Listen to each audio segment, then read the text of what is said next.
રાજકોટ રેન્જના પોલીસ મહાનિરીક્ષક શ્રી અશોક કુમાર સાહેબ તેમજ રાજકોટ ગ્રામ્ય જિલ્લા પોલીસ અધિક્ષક શ્રી વિજયસિંહ બુડિયા સાહેબ નાઓએ રાજકોટ ગ્રામ્ય જિલ્લામાં પ્રોહિબિશન જુગારની પ્રવૃત્તિ સદંતર નાબૂદ થાય તે અનુસંધાને કાર્યવાહી કરવા સૂચન કરેલું હતું।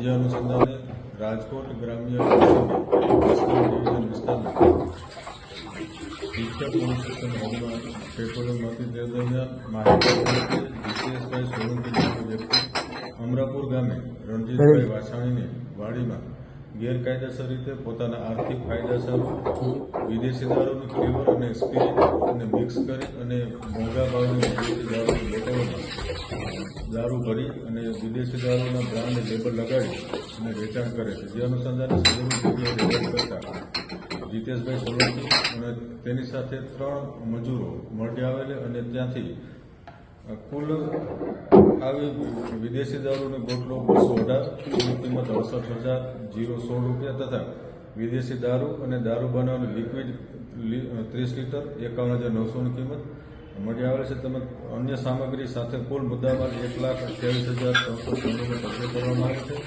જે રેડ દરમિયાન જીતેશભાઈ હીરાભાઈ સોલંકી, પ્રદીપભાઈ કાળુભાઈ સાગઠિયા તેમજ કાયદાના સંઘર્ષમાં આવેલ બાળ કિશોર મળી આવે છે। તેમજ સદરુ વાડીના માલિક રણજીતભાઈ નાથાભાઈ વાસાણી રહે અમરાપુર હાલ અટક કરવા પર બાકી છે।